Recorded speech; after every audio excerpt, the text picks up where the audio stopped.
Goddamn. Your New Orleans Pelicans fall to the Memphis Grizzlies 115-113. I don't know what to tell y'all. I don't know where to start with it. I'm not Oh, even I do. sure what to say. That boy Jock good. Yeah, Jocko. What the fuck was Trey Murphy? We gonna get to that. I got my brothers in the building with me. Chris in the building. Chaz in the building. Ross gonna be Oh, pulling up. I probably gotta leave in What a up? minute, but I just wanted to go ahead and get the show started. Shout out to that boy light skin Jermaine. He crossed the pond right now. Fellas, Chris, you said you know where to start, bro. Give me your thoughts. You're not doing the intro? Oh Lord, damn, I forgot how to do it. oh, let me see. I do it. I Hold thought up. I Let did me it. see. I ain't doing it. Here you go. I got it. First took away. That's the best. Get your money's worth. And we over here like Willie Green out here. Mismanaging. No, My bad. I'm sorry. man, look, I said this a few shows ago that I was on, man. I've turned the leaf on Willie and the staff, man. I've turned the leaf. I hate it, bro. I hate it. It's like I knew, and it's sad because when the Pelicans were up 9 late in the fourth, I felt like they were gonna lose the game because there were things that Willie and the staff were supposed to, could have done to help extend the lead, whether it had been a couple threes or a couple things that they could have done from a tactical standpoint that they just chose not to do. And look, the fact of the matter, this is one loss, right? They'll rebound and they'll win the next game, whatever the case may be. But even if Memphis isn't a good team yet, and we don't know how they're gonna go from here with Ja, they know what they want to do. And it's clear what they want to do. And they made certain decisions late that made sense. Like, I don't know. We're going to blitz Brandon Ingram. We know Zion's on the floor. We know CJ. We're going to leave CJ McCollum, who had 6 threes on the night. And CJ had an awful 3. Any of y'all that's blaming CJ for this loss is crazy. Yeah, that wasn't It's CJ. crazy. It was 2 bad misses that CJ had late, I understand. And one was a forced miss. It was terrible. But Memphis made the right decision. They said, we're going to blitz Brandon. Brandon's the one that got it going. We're going to blitz Brandon, get it out of his hand, and we're going to force somebody else to beat him. What the Pelicans do? They allow, and we know how great Herb Jones is. Dyson is the one who should have been guarding Ja, but that's a different discussion. You don't choose to blitz Ja late and get the ball out of his hands. You allow him to walk Herb down to the paint and get it.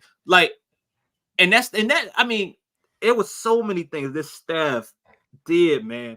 Willie's agenda, and I try to be respectful when I talk about this kind of shit, dog. But Willie's agenda against Trey it doesn't make any sense at this point, bro. It doesn't make any sense. I know Trey didn't have a good game, bro. I get it. He didn't have that great of a game, but you talking about a dude that's averaging 17 coming in off of knee surgery.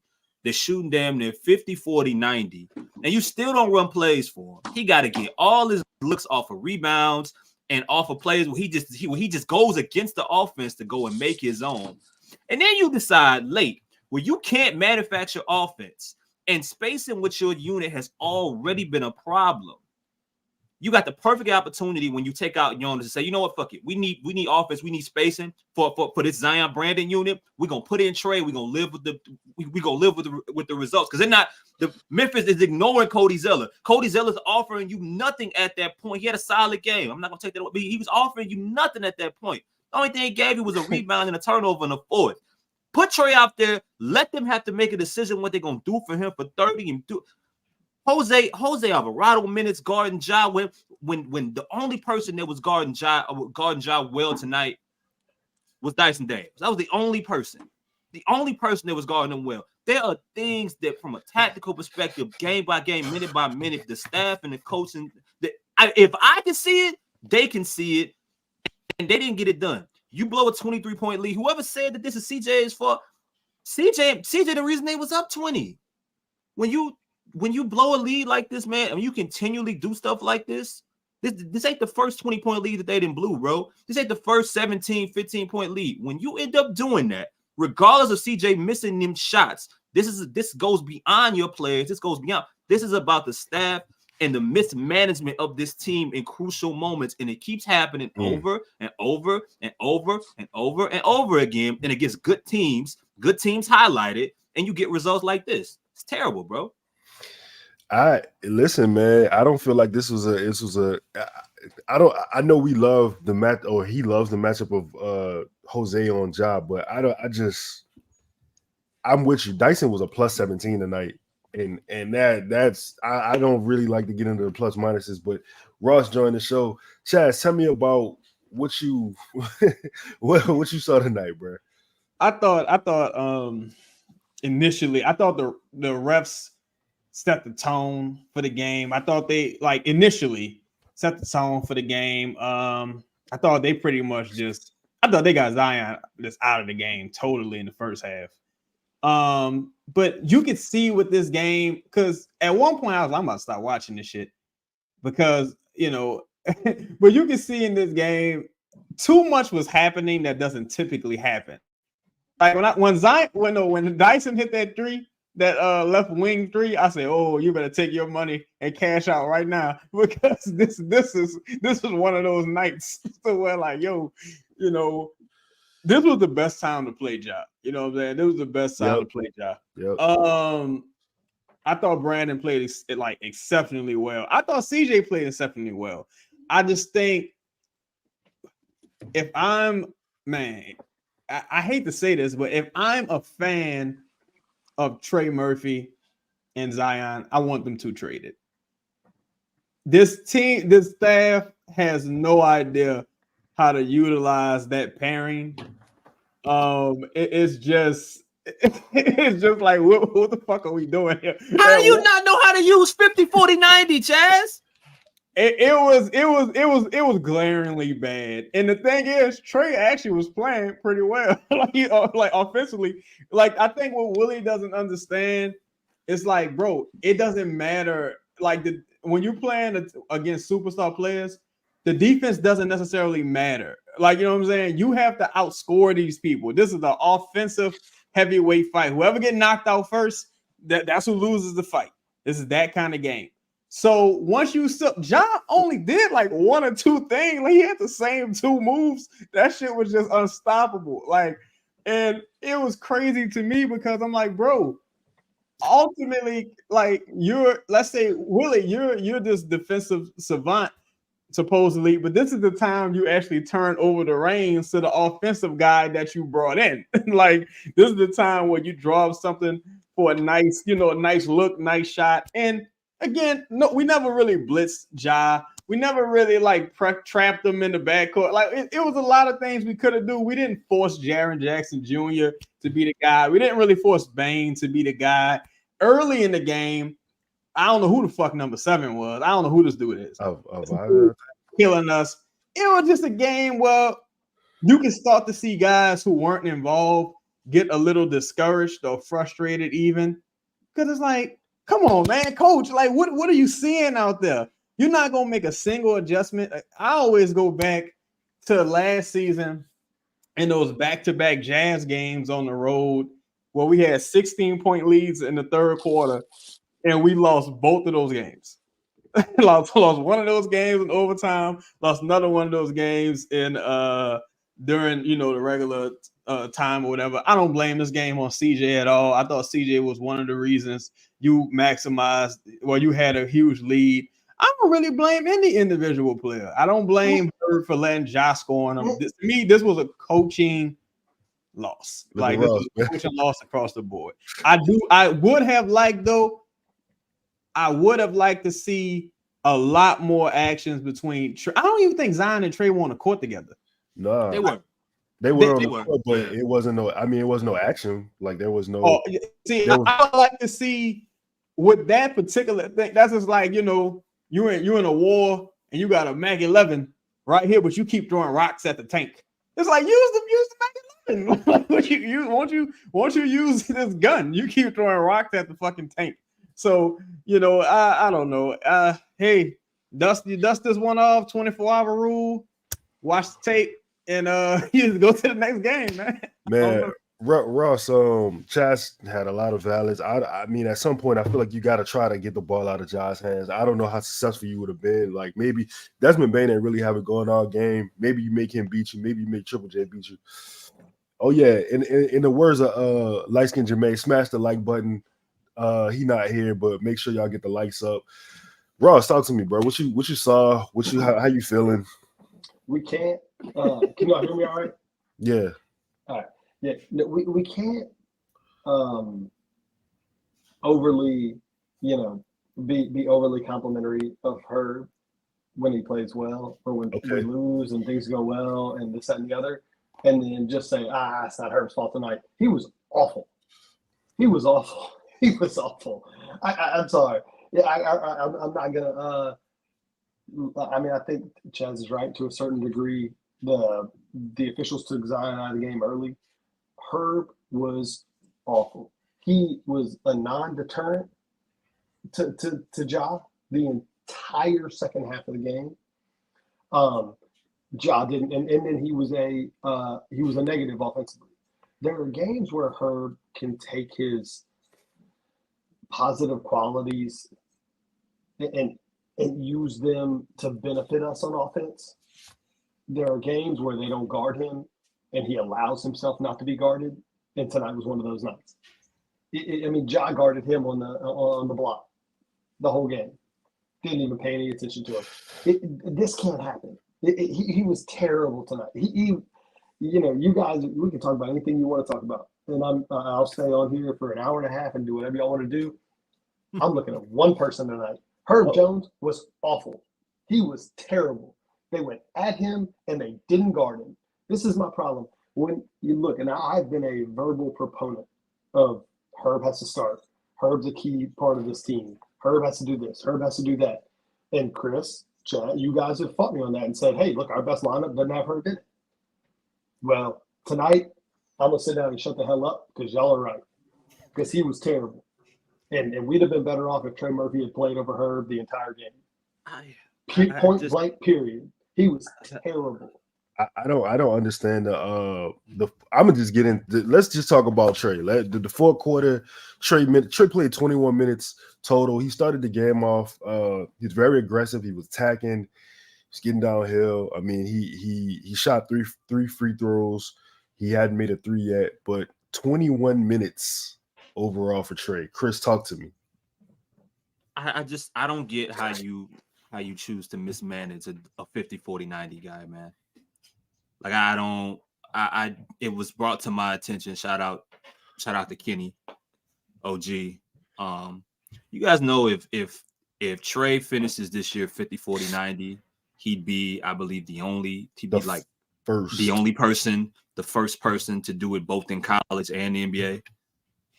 Wow. It's a random statistic, a random fact.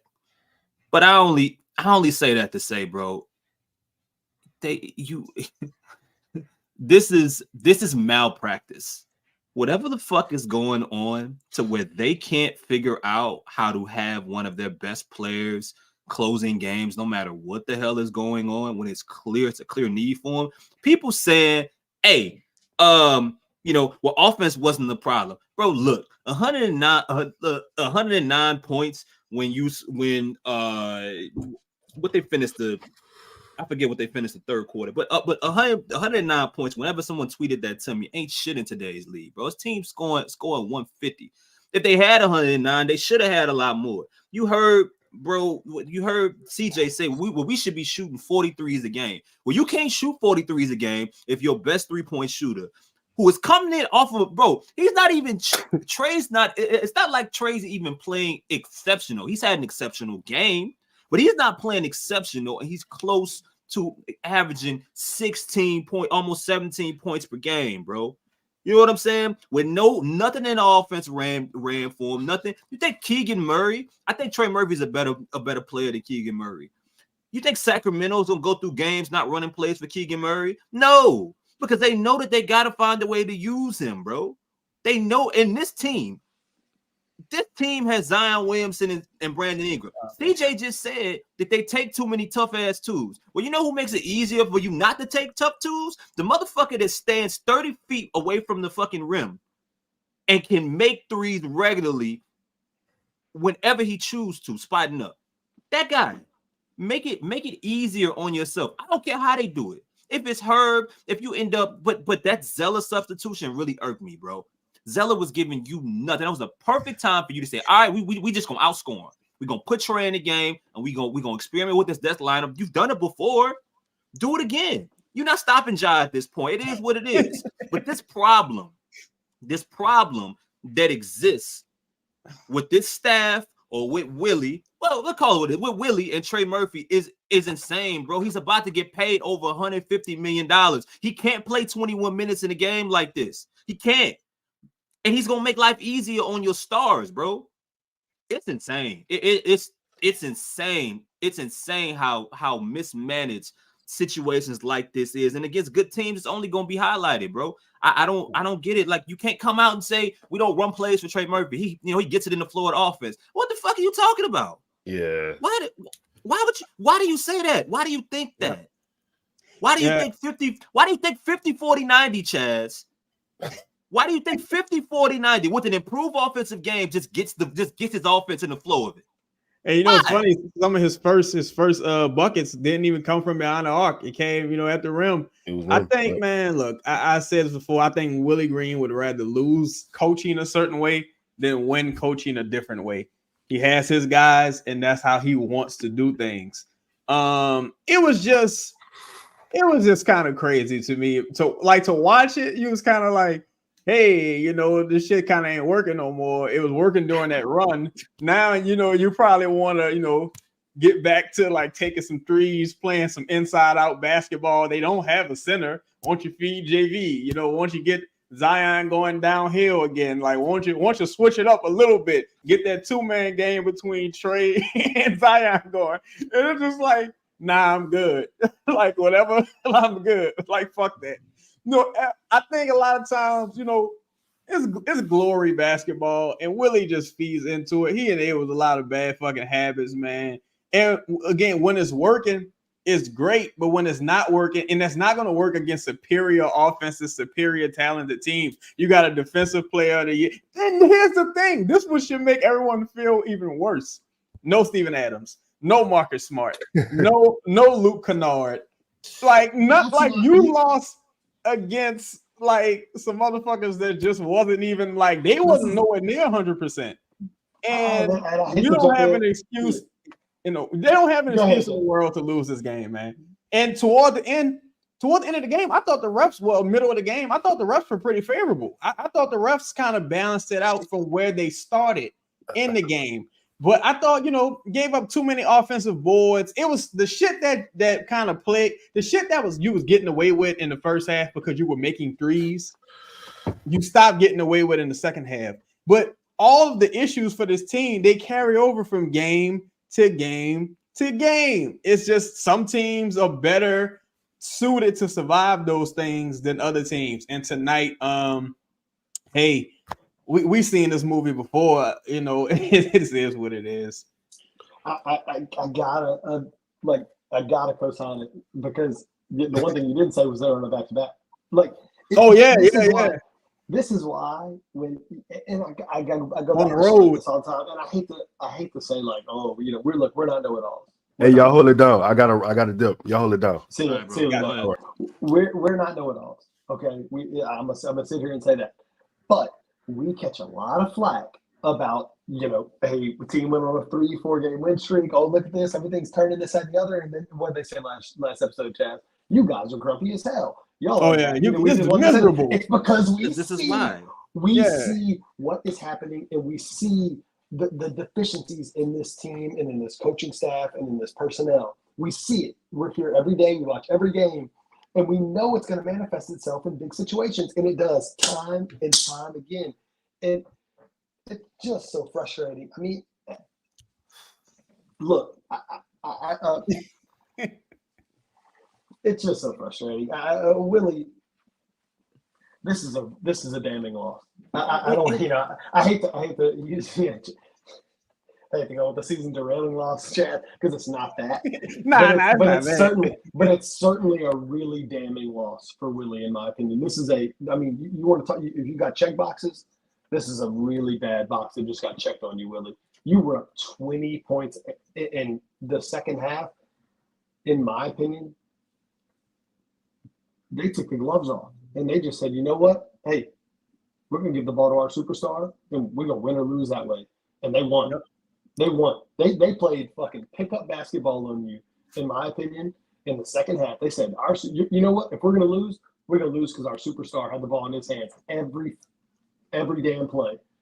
And they won. We don't play that way. We don't do that. Shout out to you, Steven. The biggest takeaway is that one coach made in-game adjustments, as far as I'm concerned, and the other coach did not late. One coach made clutch adjustments. The other staff did not late. One staff decides we're gonna blitz Brandon Ingram. The other one did not when it came to John Morant. We saw this with Karl Anthony Towns going up against Dyson Daniels late. You can have all the faith in your defenders who can make spectacular individual plays, but you know what's happening with the basketball here. It's your job to say, well, you know what? I'm gonna live with somebody else taking this shot, bro. If Desmond Bane is gonna take a three here, I don't want to allow it, but I will. If Jaren Jackson has to do something, if Xavier Tillman, whatever the case may be, John Morant has to take a three, Chris. Yeah, but you don't let. All night. Like I don't know he's not. All night. But he's not. Go ahead. It's just malpractice, bro. It's bad that this team has to out talent to win. That's it. That's what the Pelicans have to do. They have to out talent. They have to outscore. They have to outplay. The players, it feels like, have to outplay. I'm not telling you Willie don't make any adjustments. Sure, he does. I'm not telling you that he doesn't have good coaching games. I talked about some of the ones that he had in the beginning of the year. I was talking about Jose Alvarado. Jose only played 8 minutes. Okay, cool. Okay. But I think that there's a different level that by now, with this amount of talent, Willie has to take, and holding grudges or being upset with, or choosing not to play a guy because he's not your perfect ideal kind of individual. You know what I'm saying? You don't like certain shots that Trey takes. You can't love the ones that Najee takes all the time as a role player. You can't like the ones that Jose makes all the time as a role player. If you don't like Trey's defense, you can't love the ones that you can't love Brandon's defensive rotations all the time. But we got to a point to where we're just running strictly ISO ball in a closet because there's no spacing out there. And Brandon had to be incredible. He had to be incredible with some of the shots that he was making late to even go back and forth to keep this up straight. Then he misses two free throws. CJ or however many it was, CJ misses back-to-back threes, and the game is over. But you could have made that easier, man. You could have made that easier for your team if you wanted to be daring, not regular, not take a fucking risk, bro, and live with that versus saying I'm gonna throw in Cody Zeller in a 4-point game here. That's not the way to go. It's crazy because it's like, man. That's why I always say with Willie Green, you got to remove all his vices from the team. And that's why some people are like, why would you want to trade this person? I'm like, because if I trusted the coach, if I trusted the staff, I would be more comfortable with keeping certain players because I know, the staff has the team's best future, in mind. I don't feel that way with Coach Willie Green. Also, you made a point about her earlier, Ross. Again, Ja is not a three-point shooter. Even that last step back three he took, it was a terrible shot. He did it because it was a glory shot. It all happened to work out in the end, but he took a bad shot because he wanted the big shot. Herb is running Ja off the line, giving Ja free lane. You don't really have a shot blocker. And then Ja so athletic, he can create contact, get to the free throw line, etc. He's already getting the calls tonight. Thomas made a great point. And to Chris's point, you're not really going to see that with Willie Green because you haven't really seen it all season. Like even when, let's say Terry Rozier went on a tear in Charlotte, you didn't really see them trap Terry Rozier necessarily. He made an adjustment by putting Dyson in the game. That was a cool adjustment. But you've seen plenty of times with what's my dog name? Kobe White. What's happening? They're going under the screen on Kobe White threes. They're not trapping him. They're not running him off the line. It's a lot of things that this staff does where it's just like that play free shit. It's like with the Spurs game.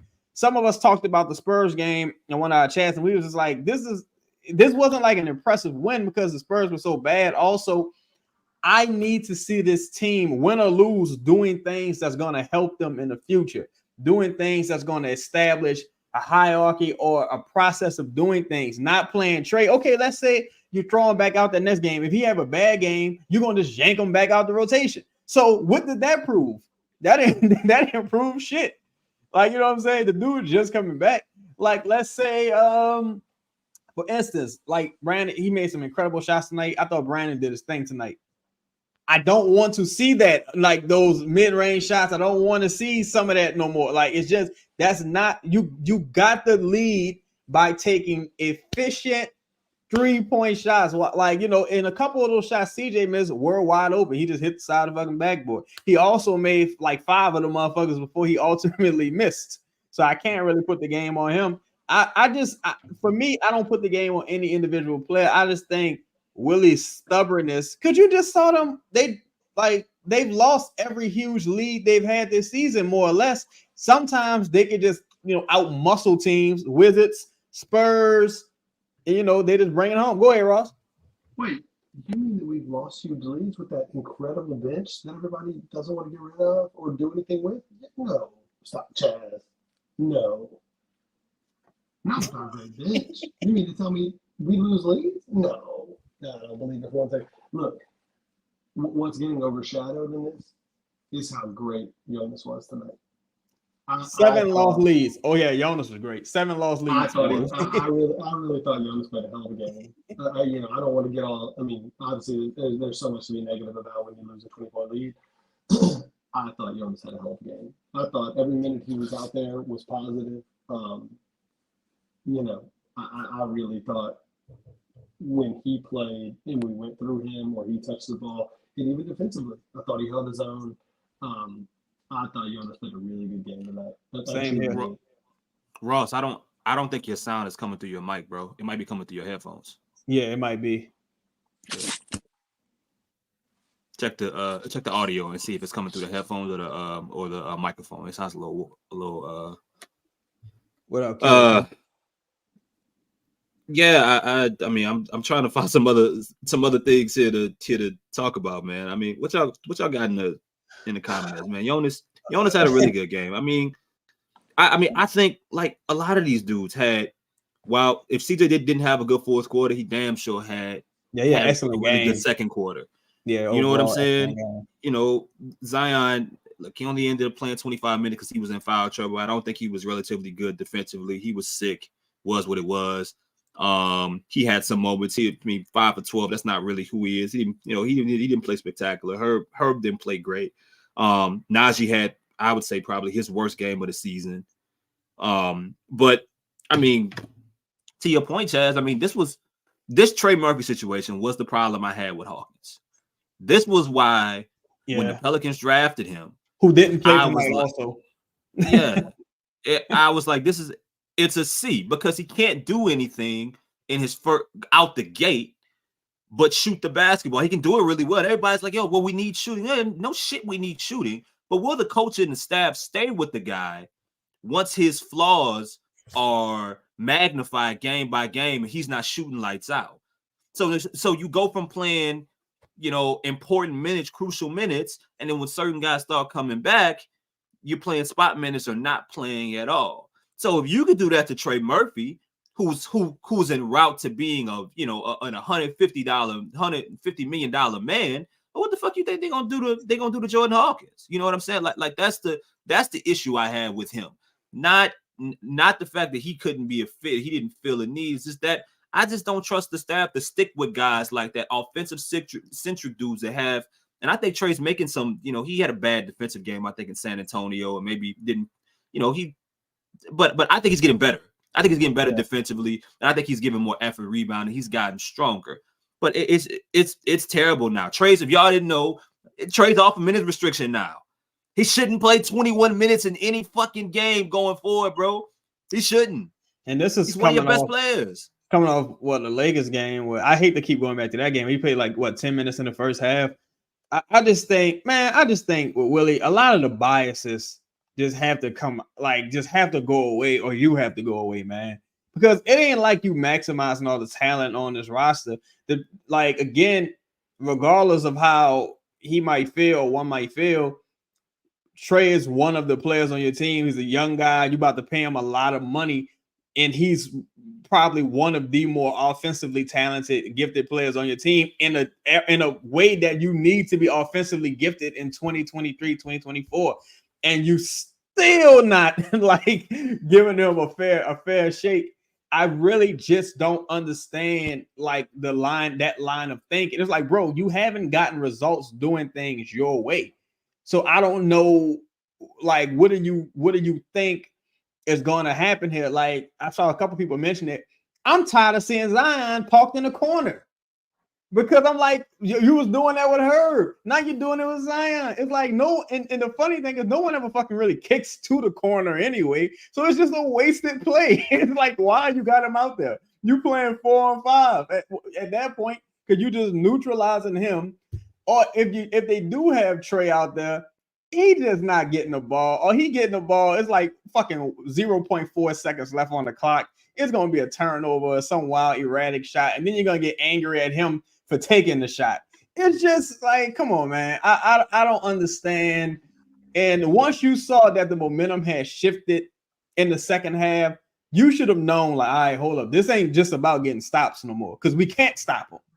Like, you know what I'm saying? We can't stop him. Now, because what's his name? Ja hit the switch. You're not stopping this motherfucker right now. The refs, they're in a bonus. They get in contact, they get into the line. Now you got to try to survive. You got to get into survival mode. And I think too often, especially when they have a lead, Willie starts playing prevent basketball. And that comes from that Monty Williams coaching tree. I don't give a fuck who's on the opposite side. You're not seeing Marcus Thornton. You're probably not going to see Tariq Evans if everybody healthy. You know what I'm saying? Just because that's not how Monty wants to play. And you see what Monty going through right now. I think you just need to reunite Willie Green with Monty, send him over there. You know what I'm saying? Because he's clearly in over his head with this roster. Gritty. I'm so disgusted. Yeah. Okay. You sound better now, Ross. Go ahead. Yeah. No, I don't. I wish I had more to add. I mean, I think we're all in agreement. I just am so disgusted. It just is one of those things where you lose a game like this, and it's just so unnecessary. You know what I'm saying? Like sometimes you're just gonna lose. We laugh about it all the time, right? Like, it's 82 game season. We're not gonna win them all. We're not. You're not gonna win every game. Like there are gonna be times you show up flat. There's gonna be times, teams hit shots, right? Like there's just a million. I just got done arguing. I had a conversation with a guy a couple of days ago, and they were like, "Well, why is Detroit so much worse this year? They got all the same players, basically, as last year." And he was like, it just is one of these things where like there's a million reasons. This one is coaching. Like it just is what it is. Like, and it's okay to say that, in my opinion. Like Willie Green lost us a game tonight, and what makes me, I'm very curious what happens in the next one, because we've seen some of this Trey and Willie stuff over the last since 3 years. Shit, 3 fucking years. And I'm very skeptical that it changes without a coaching change. And clearly, to Chris's point, the change doesn't need to be on Trey's end, right? We agree. I mean, the change has to happen on the Willie Green end, correct? Ross, you can't, as a coach, I don't give a fuck if you don't like the dude's personality. Like, you can't have a problem or dislike that impacts how it impacts how you coach or how you play said individual, that would start on almost any team that's probably not the Denver Nuggets that you are about to pay $150 million. You would think that the Trey been to jail, or the Trey, like, you know what I'm saying? Like it's some crazy shit off the court that's been happening, or he a distraction to the locker room. No, nobody got nothing negative to say about Trey Murphy. Nobody. Nobody, including us. Including nobody. I know his flaws on the basketball floor, but I know his strengths are something that only a handful of people in the fucking league, Ross, the whole in the league can do regularly. And when you have 3 dudes, 2 of them that get their money inside the line, your 2 best players get their money inside of the 3-point line, it is imperative that you have not just one shooter on the floor, but your best shooter on the floor more times than not. Dog. Like it's incredible. And I mean, I don't know What? Hey, can we what can we address Thomas's question right here? Because I really think this is a great question, and appreciate you posing it, Thomas. Man, I think replace Willie. I really do. I mean, and I've been a proponent of. I don't think this team can truly excel as currently constructed. But a big part of that is truly constructed as the guy that's leading the ship. Yeah, the guy that's steering the ship. And if you put a gun to my head and said you can have one of 2 things today, coach or trades, I don't know. I think if I had to choose one right now, I think this team is better off as constructed with a new coach than it is with let me say it this way. Willie can't win a title. I'll just put it that way. Willie is not a championship head coach. Let me say it that way. I think Willie's probably like Avery Johnson, maybe. For me, I think Avery's better, but I think, if those are my only 2 options, I would go replacing Willie, because I think under Willie Green, you will see Hawkins, Trey Murphy, Zion, and any modern high level basketball player, score offensively talented player who's maybe a not awesome defensive player. I think those players' talents will be wasted. And not only are you wasting their talents, you're wasting money. Like these are, this is money at the end of the day. Like, yeah, Trey's gonna get paid no matter what. And so, and if you disrespect his mind by not offering the money he want, he gonna want to go somewhere else. Like, you know what I'm saying? That's really what it's gonna boil down to. And I think ultimately it has to be Willie. That it has to be Willie, and it's just I just can't think of any redeeming qualities Willie Green brings to the table. That's the thing that always kind of gets me, even from the motivator standpoint. It's like, okay, I guess like you're a motivator. Okay, cool. Like these dudes don't always look motivated to me. Like you lost them 2 games against the Jazz after the team meeting. You lost that game against the Bulls after the team meeting. You lost the Lakers game after the team meeting. Like, you know what I'm saying? You lost this game after the team meeting. You was in a heavyweight fight with Charlotte after the team meeting. All of these things happened afterwards. And so far, you've been getting away with the same mistakes. Every time we think Willie has found the correction, like, oh, now he playing Trey. Look at that 2-man game. Willie like, oh, y'all like that, huh? All right, don't ever worry about saying that again. Don't ever worry about saying that shit again. And that's what he does. And it's sad. And but I don't anticipate Willie changing at all. I think he's just in over his head with the amount of talent on his team. And if you again look at his mentor, look what Monty Williams is doing in Detroit, because Jaden Ivey can't really get on the floor. You got fucking Killian Hayes starting games. Y'all traded, well, like, you know what I'm saying? You just can't even get like some of your high ceiling upper echelon guys on the floor. Like, Chaz, I gotta stop you because we do this. We do this every time. It's like we go back to this thing where we talk about the amount of talent on the roster, and there's not that much. No, you're talking about 7 guys that need to play. The starting 5, Trey and Dyson. No. Everyone else can be fucking replaced. I mean, that's what everyone else's skill set can be altered or replaced or supplemented or ramped up and down. Okay, we're talking about 7 guys No, I'm not trying to be disrespectful because we said this last time. You're not there's wrong. a place for Najee in the you're NBA. wrong. There's a place for Jose in the NBA. There's a place for Cody Zeller in the NBA. I think Jordan Hawkins is going to be a very, very useful player in the NBA at some point. Right now on this team, you have 7 guys that absolutely every night have to play. 7. Right. It ain't that fucking hard to figure out how to get those guys into the proper rotation. But see, I'm sorry. This is the thing. You're absolutely right. You're absolutely We right. got too many guys, this, that, and the other.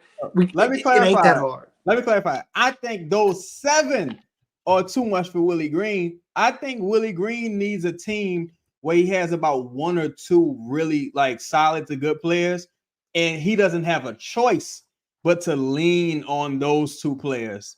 Like, I don't think Willie Green needs a team with like Anthony Davis and Drew Holiday. 100%. 100%. Yeah, he don't need a team with like that's when he's Trey Murphy and guys like that. He don't need to. Willie Green has looked his best when he has when his back is against the wall. It's like, dude, hey, you got 6 dudes that really should be in the NBA. That's when Willie Green gets creative. That's his strength.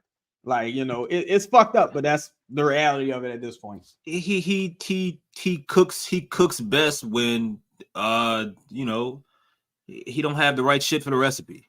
Yeah, all you got salt and pepper, and shit tastes good. I figure, I figured out. But then you start adding like natural herbs and spices and ingredients, and he started fucking shit up, doing too much or not doing enough. It looked like, I feel like Ross, you brought up the point about the last game. The chat was saying that you guys were negative in here, and so, but here's why, man. Like, if you ever got into a reoccurring disagreement with somebody, it could be family. It could be your significant other, friend, whatever the case may be. And your feeling is more than likely you got upset about something. It's not that you're upset because of the event that happened. You're upset because you know it's going to happen again. You know it's going to happen again. Like, I'm not upset that we late. I'm not upset we late. I know that the next time it's time to go out, we gonna be late again. Like, I mean, so like that's the issue. It's that you see this happening, and I shouldn't be feeling like at home with the arena packed like it's a playoff game, and you're up 9 in the 4th quarter, and I feel like you are going to lose this game. And that tells me all you need to know about where you think that this coach is, man, or this staff is Dale Harris, man. I think that Willie Green may be well enough to help or be a part of managing this team winning 50 games, but there's going to be so much left on the table, and there's such a lack of creativity. There's such a lack of Alvin Gentry had more creativity in certain spots than Willie Green has right now. Real. I'm sorry, man. Like that's. I'm watching the Bulls Sixers yesterday. The Bulls are up 4. They ain't run a full court press the entire game. It's like 3 minutes left. They decide to press the Sixers. I can't tell you if it was the right or wrong thing to do, but I like it because I know the Sixers weren't expecting it. You know what I'm saying? You tried something that ended up making sense. You wanted to put pressure on them, not play into their hands. Whoever, James Beard, I think, put something up here saying, play Trey and make the Grizzlies adjust to you. And that's one of the things Trey Murphy does. No matter what the situation is, you have to adjust to a dude that's not going to miss at the free throw line, that can dunk at the rim, and can shoot the ball from 30 feet out. You have to adjust to that. You have to. You throw Cody Zeller out there with that starting lineup, the Grizzlies are like, thank you. Especially when they don't even have any size out there, really. It's like, what's the point of this? Motherfuckers is running and gunning right now. This is a gunfight. What Cody Zeller supposed to do? What he supposed to do? It's like, come on, man. Like, this is what you're supposed to do. Let's do the Zion at the 5 lineup. Let's throw that shit out there. Because Jaren Jackson Jr. isn't a strong rebounder. So this is when you throw that offense first lineup out there, and you just, make them adjust. Yep. That's exactly right, Chaz. And because I haven't been as much of a proponent of it as you guys have. And it's for that exact. It's for that exact reason, though. And it's like, there are nights and there are lineups and there are situations where it seems to clearly make sense. Clearly make sense. And in my opinion, there are nights where it's not going to make as much sense because I think we're going to get killed on the boards, and I think we're going to really struggle rebounding, and I think they're going to affect a lot of shots at the rim. This isn't that night. This isn't that team. Like, they don't have a center on the roster, period. Like, they don't have one that matters, period. And this is why I get so frustrated is because, look, I don't coach in the NBA. Neither do you, Chaz or Chris. We can see this shit, and it seems just so obvious. Like that the average dickhead can fucking see it, but our coaches can't. You know that, like, like, it's really hard to get past that. Like, it is. It's super hard to get past that. Like, damn, man. Like, you didn't think this was the time. Like, you didn't think tonight was the night. Like, it was the perfect. You had nothing to lose. You had nothing. You had nothing to lose. But that and Chaz, that's a great analogy that you bring about prevent defense. Prevent defense is throwing Cody Zeller into the fucking game. There's no upside, bro. But it's not about tonight. It's not about tonight. It's about the fact that I know I will be here again unless Willie's hand is forced, and you are gonna lose winnable games that were in your control. So many games, even last year when they won however many with 42, they fumbled 5 to 6 to 7 on the simplest, or it felt like what should have been the most simplest of changes, adjustments, or stubbornness that they getting in their way. And yes, I hate that I'm talking about missing Alvin Gentry, but this team, Alvin Gentry would have this team with at least 20 wins right now. Yeah, and I think also, man, it's like, yo, shout out to Chung, yeah, sell this team to Ty Graves for real. I think, man, also it's like, it's not even just the losses. It's like you lose in the same way. And how many times have we come on this show and say, yo, Willie got to tell this person that he can't do that? Like in the post game, Willie's complaining about the refs, right? He's talking about Jaren Jackson Jr. got about 15 free throws, however many free throws. He's saying Zion got 4 and he should get more calls. But it's like, bro, you got 1 tech on the season. You're supposed to be the motherfucker setting the example, getting the tech. And there's been a ton of times throughout this season in different instances where it's like, yo, a person does this, Willie, you got to pull him out the game, bro, or you got to talk to him and let him know he can't do that. Don't just keep, I hate to say bullying because these grown ass men, but don't keep bullying the people you can get away with the shit with. Like, you know what I'm saying? And I guarantee you, if Larry Nance is healthy again, you see Larry Nance out there instead of Cody Zeller, or you probably see Larry Nance out there instead of JV. And it's like, bro, the answer's right there. The answer, you're being gifted the answers. Like, it's not even because of Chaz, anything you're doing. Can I say, I mean, and maybe you guys, maybe correct me if I'm wrong. I might have missed it. But, I mean, did we play any zone tonight in the second half? Not that I noticed. I don't think they did. On my head. Yeah, I mean, you're talking about a team that's got, I mean, outside of Bane, it's like, did we want to play any zone tonight? Like, make it to deter Ja from just fucking morphing to the paint, to the glass every night. I mean, it's so far. It's just why whenever I keep going back to this thing of like, people get so like, you guys are grumpy. You know, we win 4 straight, you aren't happy. And this is why. Because you just see it coming, man. You just, you know, last game, Chaz, I asked you, is this the new normal? Or is this because we just played 3 or 4 of the worst teams in the NBA? Yeah. That was the exact question. That was verbatim the question. And everybody wants to throw a shit fit. But it's like, guys, it's because we just don't play sound basketball. We don't have a sound strategy. Yeah. We're not well coached. What's going to happen from night to night is just a total, you know, hey, flip a coin, wherever you got one. Oh. It's just so frustrating, man. I'm so exhausted by using this analogy, bro. But it's like, look, you can run across the street in traffic 10 times, right? Let's say you get away with it 9 times. that still doesn't make it a good idea because the tick time when you get pancaked by a fucking car, you're probably gonna die.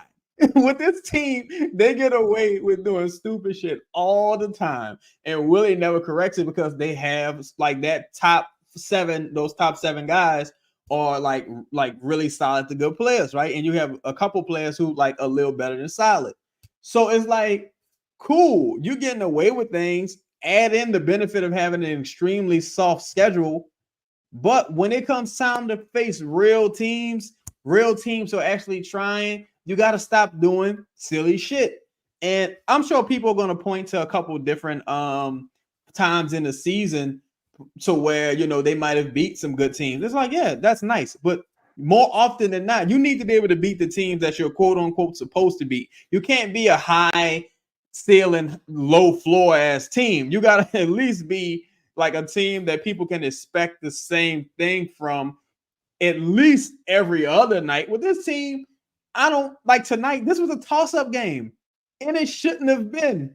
Like everybody with a brain was like, "Ugh, I don't know," but it was a fucking toss-up game. And you know, Chris, can I ask you a question? Because I guess we hadn't talked about it much. I thought Zion was real bad tonight, but I'm curious to get your opinion. Obviously, he was in foul trouble early, but you know, everybody wants to keep poking back at these like this like superstar narrative. Ja played like a superstar, Zion didn't, right? And I think we've seen some of that, like a little bit. I mean, there are nights that Zion really shows up, and there are nights where, he doesn't show up so much. Like, what was your opinion of Zion tonight? And I guess were you expecting more, even with the foul trouble and things like that? No, I mean, I was surprised he played being sick, to be honest. And then which we heard / verified that he was really sick. And then between that and the foul trouble, I think early it was like, okay, I thought coming into the game without the foul trouble, he might be able to have a really like a statement game. I thought he would have 30, 32 points. I thought it would be that kind of game. TNT, covering the game, regardless of what Zion says, he wants to prove them motherfuckers wrong. He wants to prove anybody wrong like this thing. I believe that. But once you look in the foul trouble and then you started watching the floor of the game and how things were playing, how Memphis was, defending him, and how a lot of teams are starting to defend him now, and him not getting those calls, it made it apparent that he wasn't doing much on offense. Defensively, he didn't do anything. He didn't do much of anything. He didn't rebound. There was a couple of rebounds that he probably should have had. Tonight felt like a step in the opposite direction from the guy that we saw in Washington, the Washington game, the Charlotte game, the Minnesota game when he was grabbing offensive rebounds. But still, like, my problem with this all is that I don't think you're doing Zion any favors with some of these. He needs to play better, but I know in that starting lineup, there's not a bunch of space for him to navigate it anyway. I know that there's not a bunch of creativity in how they use him and they get him in his looks. It's Zion, just go get your looks. It's Zion, we gonna put you at the elbow and figure it out. Either get to the rim or get fouled. Zion, we're gonna put you in the center of the court, figure it out. Be an individual. They don't do him favors. There's not anything creativity like coming out. And then your best teammate, your best Zion sidekick, his actual sidekick. He plays the best, I think. He has the best chemistry offensively, I think, with Jonas. Like that is becoming something really good. Their two-man game is really nice to watch. But Trey maximizes Zion the most. I mean, and he's already looking at 3 to 4 guys, bro. So if you're not gonna put your best over, like it should be minimum Trey and or CJ or even Trey in some Hawkins looks. You got to make his life easier. Every shot he has to take has to be a tough one. I don't give a shit if he's generational. Ja Morant damn sure didn't have a bunch of tough shots down the stretch. And I don't know half the dudes that was out there on the floor. I don't know who Vince Williams Jr. was. I have no idea. Never seen him before in my life. But it didn't matter. He got some open looks. You know what I'm saying? I don't know why. I thought that was Zaire Williams. For a second, I was like, who the fuck is that guy? But and he was out there. But just like they like, it's hard for me to even be upset at some of these individuals and things that we're talking about when the staff is making their life difficult with some of these. You have shooters on the floor. Griff said one of the things we needed was shooting. You got one dude already that, with two dudes that are already exceptional as shooter. Najee got better. Jose's been okay. Jonas been okay in spot. But when we're talking about just shooters, you have two of them. And CJ is a hybrid shooter to me. When we're talking about shooters, we're talking about Trey and Hawkins. And you're not putting them out there and then saying, oh, damn, Zion, you only in the 15 points, you didn't do anything. Well, come on, bro. I mean, I wouldn't expect them to. I'm kind of at the point where, I didn't expect dude to play tonight. I was kind of like, yo, if you can walk, you can play, though. Like, you need to play at this point. But I didn't expect him to play tonight. I kind of thought he would look a little worse physically. I like positivity. I was like, damn, he about to be fat tonight. I already know. But then I saw him. I was like, oh, he looked kind of normal, right? Well, he looked kind of decent, pause. Yeah. But overall, I just think, again, man, when I look at those two players in particular, and it's a shame that we got to harp on those two guys because we know their individual talent levels. But it's like, even this was a story for me last season with JV, where it's just like, or even earlier this season, it's like, damn, you're not doing JV no favors neither. Like, you're not really dumping the ball down. First of all, you ain't got nobody on the roster who could really make a fucking entry pass. This man is screaming for the ball with his defender still. He can't get the ball. And it's too much. Like you said, go figure it out, guys. Like, go play free and figure it out. And it's like, nah, motherfucker. Then why I need you? Like, why do I need you? Imagine, like, I don't like, even for as great, like, you don't have a Chris Paul on this team who's going to be on the floor orchestrating everything, who can play. He has 5-6 sets in his mind every time where he like, I can put this person here. I know how to LeBron. Yeah, or LeBron. I know how to manipulate this. That's not the roster makeup of this team. You have a lot of, like, you don't really have a good on ball, pass first guy, right? So that's, again, that comes to playing to your team's strengths. And I just don't know if you ever really see this team, this roster, for the people who are like here. I don't know if you really see this roster maximized under this current regime, because I mean, some of us, we already know, like, the between JB, not that I think JB is great or nothing, but between JB and Willie Green, there's a bit of a button of heads there. So why'd you even bring this motherfucker in? Like, why you hired him, Willie? Why is he here? Right. Like, you this your dog. You hired him to not take, his. What happened to Brandon running a one? What happened to that? Like, that was supposed to be the thing going into this season. Or Zion. What happened to either one of these things? What happened to this? It points back to one person. I mean, I know I just pulled up a couple of those comments to talk about, Zion this and Zion that, and then that we're being critical of him, or me personally, if Zion went somewhere else, who would be the MVP? Maybe fucking so. Like, I don't know. Need him to be that here, though. Yeah, for real. But the point is right now he's here. The point is right now he's here, and is he an MVP? That's what I want somebody to answer me. Is he an MVP right now? Nah, hell no. Because Anthony Davis, when he was here, was fucking good. Chris Paul should have won an MVP while he was here. Yeah, I'm not trying to, and I'm not putting that back on Anthony. I'm not putting that on Zion. Look, he's been hurt and this, that, and the other.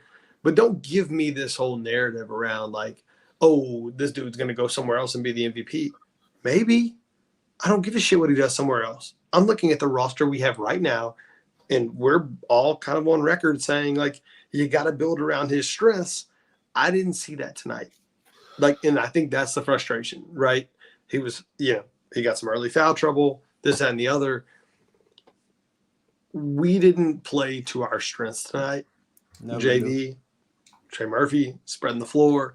We didn't do those things. And so it's like, we can talk about the players all we want to talk about. Okay, we can nitpick the hell out of this thing. But at the end of the day, in my opinion, we lost this game because we were undermanned in one position, one spot.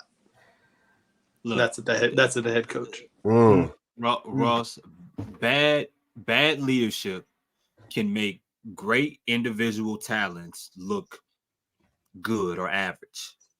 When you have bad direction, I don't give a fuck who you are. Sometimes you are going to have average.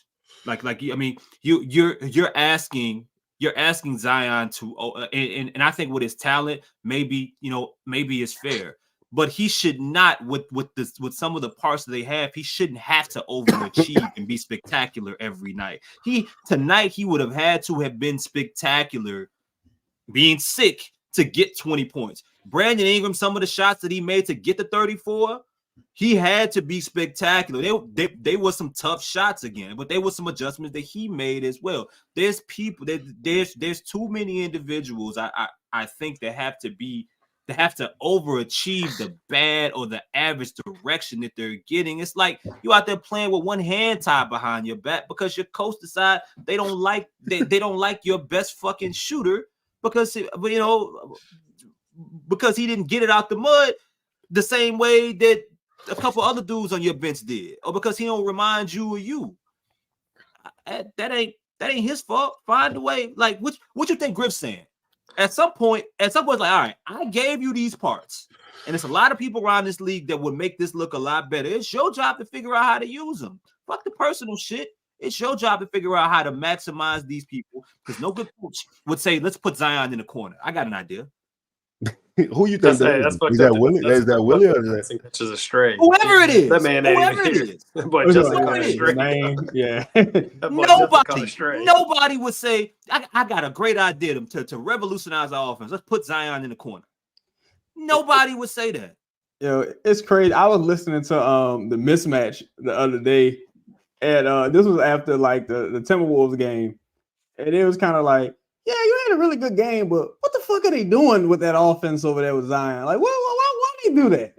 And the thing is, if you didn't have Trey, you'd be like, well, hey, what you want him to do? Like, you know what I'm saying? That's just he's a bull in a china shop.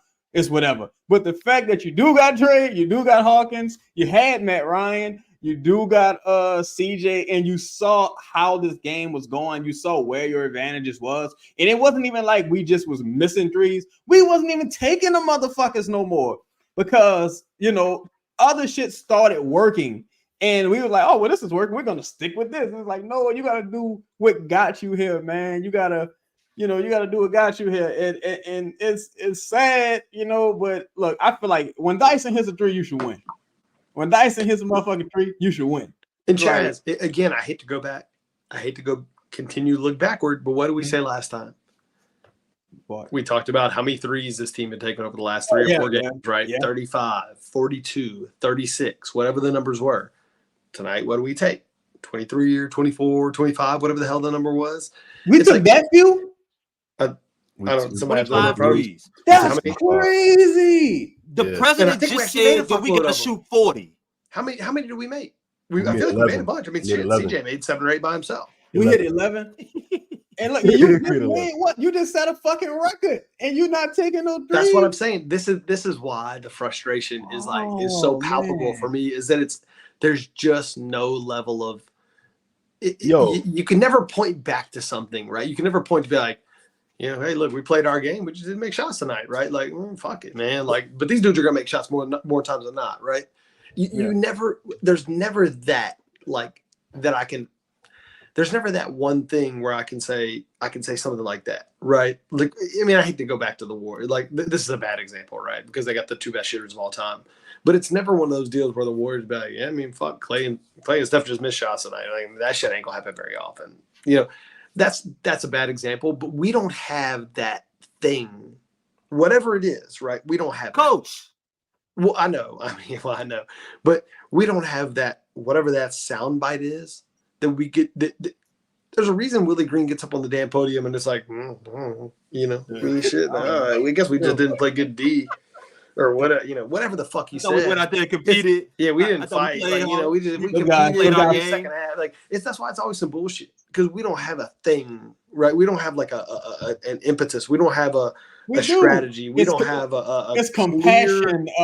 What's that shit in the practice facility? Compassion, love, yeah, peace, love, friendship, joy. Yeah, some bullshit. Man, You man, know, that's tear some that shit you put down on. and burn That's it. some shit you put on a Christmas card. That's some shit you put on an AA meeting. Yo. Like when people walking into the building at rehab.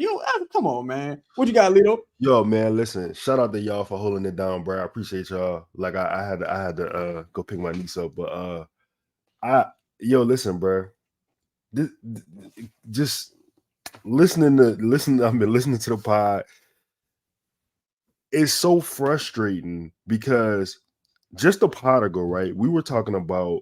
Justin was asking us, do we see the Pels as championship contenders? We say no, right? It's people in the comments. Yeah, Chris, we said no. But people in the comments were like, yeah, like we right there. We won whatever away. And it's like, dog, they be winning in spite of. And in spite of today is the guy who's in charge of running the team. Bro, like I got a little bit more upset the more I thought about Trey not playing, or the more I thought about Zella being in the game for unknown reasons. Like, granted, he did play, yeah, he had 4.6 rebounds, whatever. But dog, what the fuck is Cody Zella here to do? What is he here to do? You got your future in a 6'10 sniper who can't get on the how the fuck you can't get run from him? And the crazy part about the whole situation is every time I listen to Memphis Twitter or I listen to Memphis sports writers, they get so upset because they don't have Trey, because they were trying to get Trey on the team. They love Trey so much, and you have him in your organization and you just misusing him. You misuse the Zion Trey minutes. You misuse we can't get a Brandon Zion pick and roll to save our fucking life. Like I just don't understand. Jonas had 7 points in the first 3 minutes of the game, and you completely went away from that. I'm just tired, dog. I'm tired. You know, you ever been? Well, I'll speak for me. I've been in relationships with significant others to where I got to a point to where I knew it didn't have a ceiling. I knew I wasn't gonna marry her, but I didn't know how to end it. Right? I didn't know necessarily how to cut ties. So I caught myself settling for periods of time. And that's what I feel like I'm doing right now. This is what I'm hearing. I'm hearing a settling situation to where there's a lot left on the table, dog. And if you see him in these games in the regular season, what the fuck do you think is going to happen when you have to do it in a 7-game series against a team that's game planning to you? Chung, you right, divorce, but you just divorced 2 other women already, or 2 other coaches. You can't. They're not gonna do it again. Not right now. They won't. You know what I'm saying? You still paying previous coaches. They ain't gonna do it right now. But that's what I feel like. You got another situation that's wrong. The dude that you probably need to, the dude that probably need to be the coach at this point is what's my dog name? Udoka. No, well, of course, but Borrego. No, I'm happy now. I found my one now. I'm talking about in the past life. He's in love now, brother. Past life. Yeah. I'm in love. Marriage on the way. I'm good now. I found mine. You know what I'm saying? But the Pelicans need to find theirs.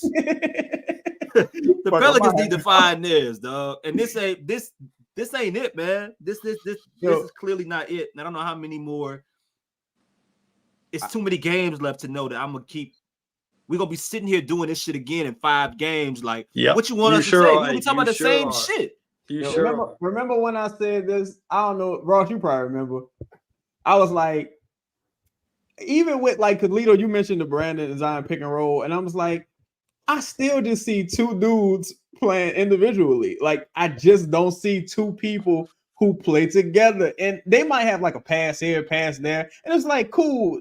Brandon hit a nice streak off of a Zion screen. I saw him do that a couple times, but it's like, bro, y'all play together every fucking night. Y'all can't be in 1 or 2 actions together. Like, what are we doing here? Like, this can't happen like this. And I think you see so much of Willie Green's personality and so much of like what it seems like he wants to do reflected in the team. Like it bleeds over to the court. Like no one gets a tech for the bullshit. If you feel like you're getting bullshit calls, pick up a tech. It's early in the game. You know, intimidate the refs a little bit. Establish some type of like, yo, come on now. Like establish that. Willie don't even pick up a fucking tech. On that one, I think it might have been the Jaren. Like he had a dumbass challenge, like game before last. Or he challenged some type of Najee foul. I'm like, why would you challenge that? And then like Zion had a bad call late in the game. Or Brandon, one of them, and he couldn't challenge it because he used the challenge in the first half on the bad call. And it's like, bro, you taking challenges home with you and shit in a 1-point game. Like what, like 2-3-point game? Like, what are you doing, man? Then they go on the run. No, that even on the CJ3, I think he had 2 timeouts. I think we had 2 timeouts left. And it's just like, bro, what is happening here? Like, what are you telling the dudes? Are they listening to you? Are they even listening? Because I never hear any of these players even reference Willie Green. I always hear them reference. Oh, damn, Mr. Nola, if you say I make sense, I must have said some dumb shit. No, what happened? Look, my partner told me this. Whenever a stupid motherfucker start agreeing with you, you need to check yourself. Forget everything I just said. Strike that from the record. But nah, seriously, I do think I just think the team tunes Willie. I really think the team tunes Willie Green out, bro. And you know, they never even referenced this man. They always referencing JB. So I think that's the real coach. And I don't know if he has the voice on this team to get, you know, through to these guys. I'm sorry, Chad. 7 double-digit leads that ended up in losses this year. That's unbelievable. Seven? Like, That's not on the players. That's 7 out of your 12 losses. Fired. That's not on the players. That's not on your stars, who all have flaws. All the players have flaws. There's certain bad fits on the roster. I can point at every individual and tell you something they don't do well. But I can tell you this: the team that wins the championship at the end of the year, they're not looking at themselves and saying, "Right now we got 12 losses, 7 of them or double digits that we blew." That is the point at one person, and that is one group, and that's your staff. When you have that many losses, somebody's not connecting. Somebody's not punching the right buttons. Somebody's messages aren't getting through, and it won't be the last. They are going to have more of these. They are going to have some other bad losses against bad teams, and you know it's tough. And look, like they're gonna beat some other good teams this year, and y'all gonna be in here talking. You know, gonna be in these comments talking about y'all being negative. No, because you should not have 12 of your losses be games where you were up by double digits. They didn't even hit any shots. Like it's one thing to lose a game where a team makes a ton of shots. Tonight they didn't make any shots. Yeah, like you didn't Memphis lose wasn't to a playing team that crazy, just was like, bro. fuck, like hey, just made a bunch of shots tonight. Like, you know, it just is what it is. I thought we played all right. Like you just lost. Like you just lost. Like on dumb shit. Like that to me is it just can't be the answer. Can't be the answer. I first of all, hey, somebody tell us what likes we at. What are the likes at? If not enough. It ain't enough. I need more. Yeah. Smash that's crazy. No. Smash that like button, y'all. Tell him, Chris.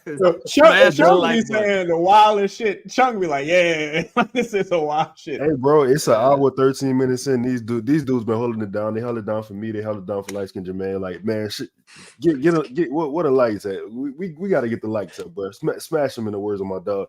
But listen, for real, Chris was talking about, you know, people being negative. I think, and this the thing that like it pisses me off, because we try to circumvent a lot of the bullshit, you know, even in wins, we try to point out things that could be better, right? And then things like this happen, and people want you to, well, what went wrong? Motherfucker, we've been telling you what's been going wrong for like weeks, months now. Like, I that was crazy. That was That was crazy. You know, if you win a game with bad process, I should have the right to be critical, because I'm not just looking at tonight. I'm looking at down the line where these mistakes are going to come back. You know what I'm saying? It's like, you know, anybody that was critical of the Saints early on in the year when they won those first 2 games against Carolina in Tennessee, their flaws and some of the things that they did in those wins was like, oh, they gonna have some problems if they don't figure this shit out later on in the year. And it happened. And it's the same with the Pelicans, man. Like, it's not the process is the thing that should matter, dog. Like, like you want the win 100%. You take the win 100% of the time.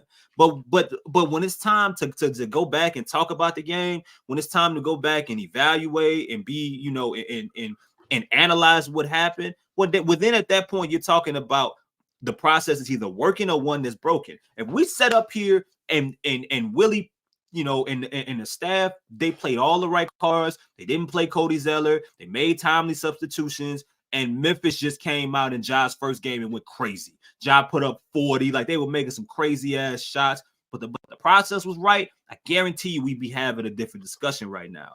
You know what I'm saying? But they're not doing things that they should be doing to help themselves from who they're playing, how they're playing them, and the way that they're playing them together. And that's gonna end up like fucking you over at the end. Listen, it's oh, my bad, Chaz, my bad. Oh, let me just say this. I just want to say this. If I'd have told you, dog, if you had a roster with CJ McCollum, Zion Williamson, a healthy Zion Williamson for the most part, a healthy Brandon for the most part, Jonas, I give you probably the best shooter coming out of college. I'm telling you, Trey Murphy's on this team, and you tell him you probably be like, yeah, y'all might average 130 points. Y'all might average that. We put up 113, like. I don't know.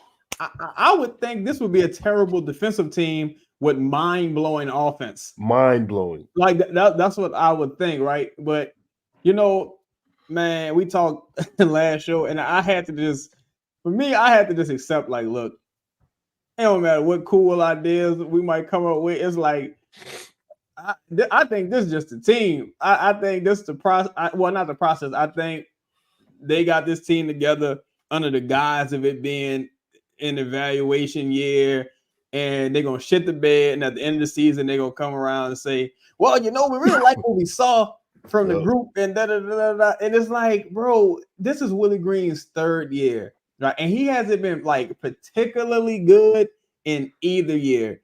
And some of the same problems with him specifically have carried on to this year. And if you Griff, you done had a bad year every year. If you Griff, you done had a bad year since you fucking got here. Like, you fucking stink. You stink. You suck. You're awful. Right?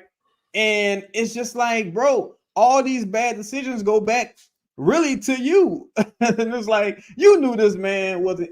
There's no way Griff believes in Willie Green. There's no way he does. Like, there's just no way he does. Like, not because where's Willie Green's extension? Like, you know what I'm saying? Where, you know, and I'm sure behind the scenes, Griff is saying, well, I gave him the answers to the test, and, you know, he can't do it. It's like, it's two options here. And I don't mean no disrespect. Either Griff, the fucking answers are wrong, or you just keep hiring like dumb motherfuckers. It's like, it's one of the two. And I'm starting to think maybe you the dumb motherfucker. Because you keep putting these people in this position. Maybe you need to get the fuck out of here. Take them with you. You know what I'm saying? Take them with you. Get somebody competent around this bitch and let them start maneuvering and moving chess pieces, because you're too late in the game for this still to be an evaluation year. When people compare this team to Denver, Denver was making the playoffs comfortably every year. They were just losing in the playoffs. Boston makes the playoffs comfortably every year. They're just losing in the playoffs. You losing and failing in the regular season and in the play-in. That's unacceptable. It's just unacceptable with this amount of top heavy talent at the top, not on the back end necessarily, but you got too many blue chip players on this team for you to be this incompetent and this erratic, in my opinion. I don't know. Listen, bro. First of all, smash the like button. he honestly gave with Willie better answers than he did Elvin. Yeah, hell he gave yeah, him way better answers. much better. And look, one thing I wanted to point out, you said I don't know if it was you or Chris, you said you don't think that he could fire another coach. He don't necessarily. That was you. He don't necessarily have to fire him because the contract isn't renewed after this season, so he Could let him expire. yeah. But it's like, do you trust him to hire the next guy? I mean, you know what bothers me about this too? Ross is left. We can really talk. Willie a black coach. Yeah, Willie, and I hate right. Been trying to give him grace. I hate having to have these discussions that are clear about a black coach. Right. That shit I sent you earlier, or I put in the chat earlier, Chaz, about what's my dog name? Darvin Ham. Yeah. That was funny, and I knew I knew people would laugh about it, but like the problems that people have with Darvin Ham are the same problems that you hear about Willie Green, right? And the same problem that you hear about Willie Green, the same problem that you hear about Monty Williams. And it's like, I don't it's fucked up. I don't want James Borrego to be the savior, bro. Like I don't want Budenholzer. I don't want Budenholzer to come back and you know what I'm saying? I don't want Budenholzer to come in and be the savior because he made Giannis work. You know what I'm saying? Or Willie's not. He's stubborn, man. He's stubborn, He's dog. too stubborn, and he can't afford to be stubborn. That's the thing. Yeah. You can't afford to be stubborn, Willie. You ain't even good enough. You ain't even got like the clout. Like you the buster buku heads back in the day, Paul. You a killer. It's like you ain't got no type of clout. And then you look at the first choice. And you know what I always compare this to, man? I compare this specifically to Zion. De'Aaron Fox. I remember De'Aaron Fox had that ankle injury, and De'Aaron Fox missed like 4 weeks. He was like, I don't know when I'm coming back. That ain't my problem. Blah, blah, blah, right? And we thought De'Aaron Fox was the fuck up out of there, right? Yeah. They go get Sabonis. Then they bring in Mike Brown. Dog, De'Aaron Fox is a whole new nigga. Like, De'Aaron Fox is like the fucking best, second, maybe top 2 point guards in the league right now. And it's like, bro, all it took was a competent coach and a little bit of buy-in, and this is what we get. And it's like, I don't know. I just think Willie Green just so bad, bro. It's just like it's just unbelievable. I would go after Sam Cassell. I think Sam Cassell would be an interesting move. I really think it's a fresh idea too. Yeah, it's a fresh idea. My only concern with that is I feel like with these dudes, you need 100% unrelatability. I think I don't think Sam relate to them at all. Yeah, well, Sam, an old school type player. You need a dude that's like, what? Come on, give me some fucking laps. Like, you need somebody who kind of borderline disrespectful, because that's the only thing some people respond to. It's fucked up. Ideally, you could talk to a person like a gentleman, like, yo, you got to do this, this, and this. We've been talking for years. People like, I was talking to Kenny the other day, Trey's dad. Shout out to OG again. He was saying how the thing is, like he said, like, great players want to be coached, bro. Right. You know what I'm saying? Great players all want to be coached. And I don't know. I'm not there every day. You know what I mean? Practice and so on and so forth, man. But we know what we hear, and we know what we see when we watch these games. Right. And I don't feel like I'm watching a team where the players from the top of the guy on the roster to the bottom of the guys, well, to the last dude on the roster is being coached the exact same, held to the same line. I've heard Greg Popovich tell Tim Duncan that he was going to have to yell at him in front of the team just so the rest of the motherfuckers fell in line and saw, oh, if he gonna yell at Tim, then I know I gotta be on my shit. Right. It's just, it's stuff it's stuff like that, man. And I think the managing is one thing, man. You Chaz, you talked a lot about accountability. I know 5 wrote an article last year about accountability, and all I know is whether it's mismanagement, whether it's being overwhelmed with what's in front of you, or whether it's just being simply not prepared. You blow 7 double-digit leads, some that were 20-point leads, in 12 of your losses, something is broken there.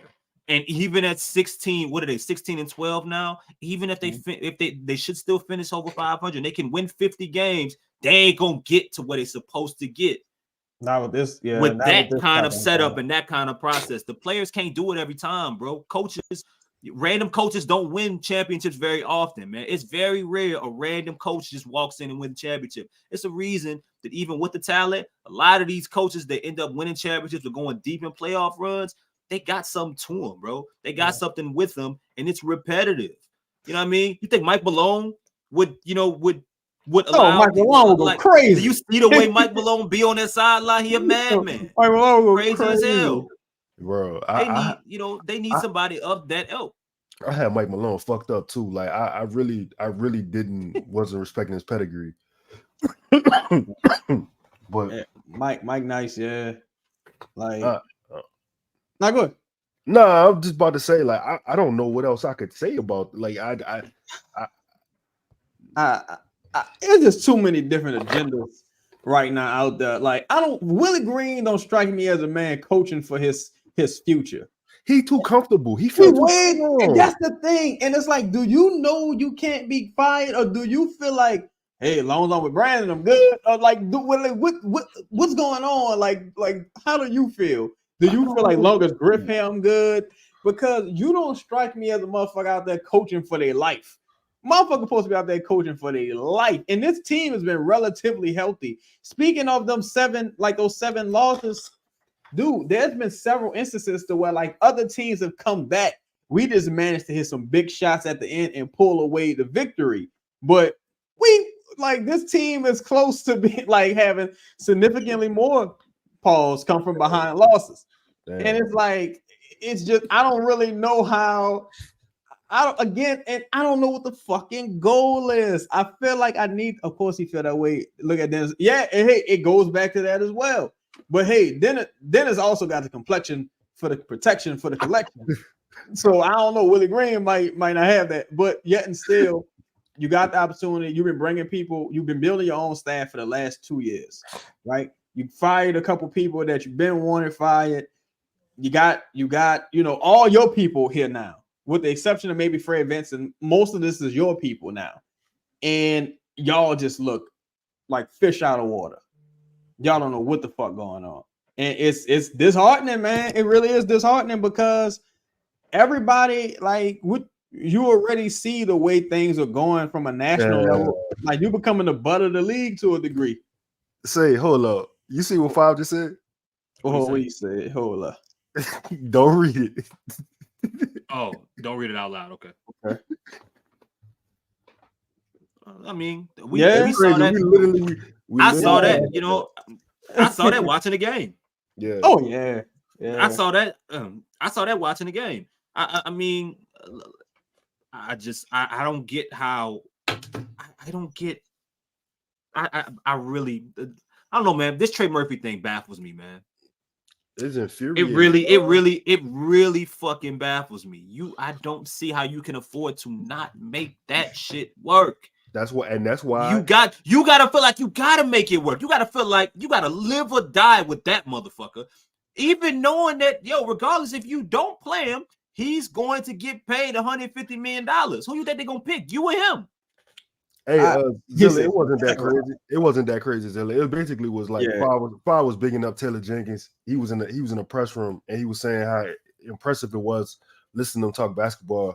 And it's basically what we saying about Willie. How like Fire not saying this, but how we saying we don't think Willie has what it is that makes a good coach a good coach.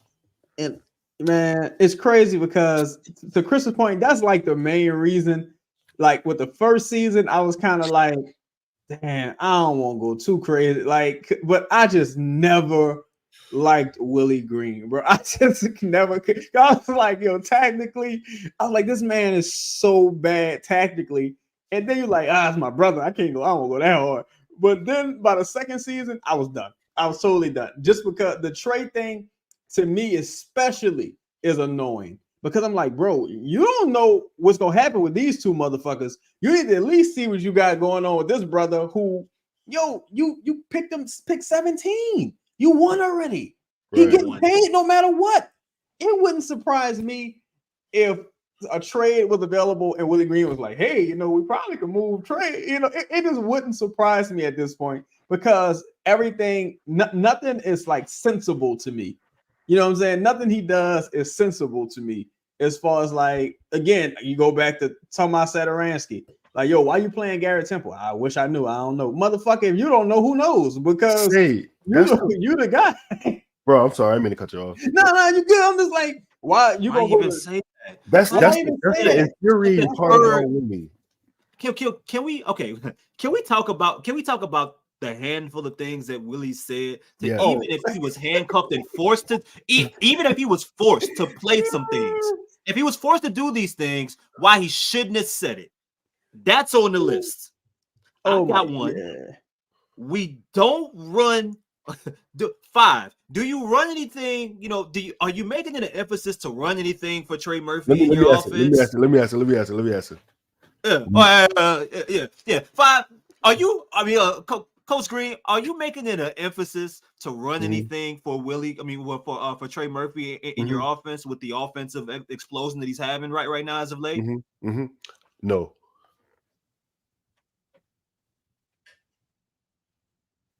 That would be my response. The fuck do you mean no? What do you mean no? What do you mean no? That's number 2. Chaz, I know you got one. Because I got another one. Go ahead. When I think for me, it's when Willie Green was like, went to Devontae's house and I talked to him and let him know that he wasn't going to be. I'm like, wait, you did what? Hey, you act like motherfucker. Crib. Yeah, like, yo, I'm outside. You ain't home? You outside the door playing music. What the fuck is you doing? Nigga brought some canes with him. Like, hey, bro, I want to. I'm like, bro, like it ain't like y'all dogs. Y'all open up. I'm here for the weekend. Open up. Yo, I got some wine. I got some wine. Can we talk? Oh, bro, can we have a quick powwow? What are you doing? Coach, what is this, Coach? I went to his house. Oh man, that's when I knew. I like, yeah, you ain't got the moxie. You came to my house to tell me I'm out the rotation. Yeah, motherfucker, that's something that couldn't wait till tomorrow, Coach. Like doing shoot around. You could have shot me a text. I'm off the clock. Yeah. Oh my. God. Yeah, that's weird. It was a Sunday too. That was the crazy part. Yeah, that's weird. That's weird. Jesus, man.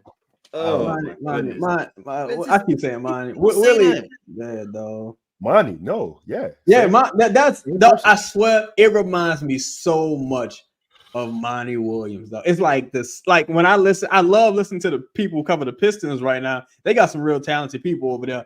And it's like, bro, the shit they talking about, you would be like, yo, that sound that had to be Uncle Convo. Like, what you have to watch the show? Yeah, like what the fuck? You like Narcos? Yeah, you give Devontae Graham his keys back. Like what? Like I guess this is it.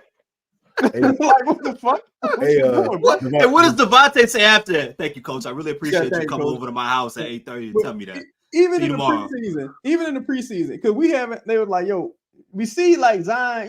He ain't really. He took 4 shots. You would like, do y'all make it a point of emphasis to kind of get him the ball more? Like, oh, we don't really have any sets installed yet. But like, why would you? Don't tell us that. Don't admit it. Don't say it. Don't say that. Truth or not. Oh, don't say it. Take that shit to your grave. Don't say it, bro. Yeah, it makes you look ill prepared for the fucking job. Lie to me. Don't do that, bro. It makes you look silly. What do you mean? And CJ, and listen, CJ backed CJ came back whether it was true or not. He said we traditionally don't put in sets until the final game. Okay, Right. even if that's the truth, I don't give a fuck if it's the truth. I'm not saying it as the head coach on this basketball team. No. I'm not doing it. And then, bro, this is the crazy part. We in December. It still don't look like you got no sets. Yeah, you ain't got no sets for Trey. Why you just can't, like, what the fuck? Like, what? So, Bro, we asking for a pick and roll, bro. Yeah, we still asking for a pick and roll. A pick and roll, dog. That's all. Like, bro. So you built just okay. Won't you just give him Matt Ryan sets? Like, just do something. Well, look, Chaz, this the thing, dog. The sets seem to vary game to game. It's Yeah. never the same sets. Bro, we a totally different team from night to night, bro. Like, even if you look at the first half of this game, how we play, like against like Washington Spurs, and how we played in the first half compared to the team, how we played in the second half, that's two different teams.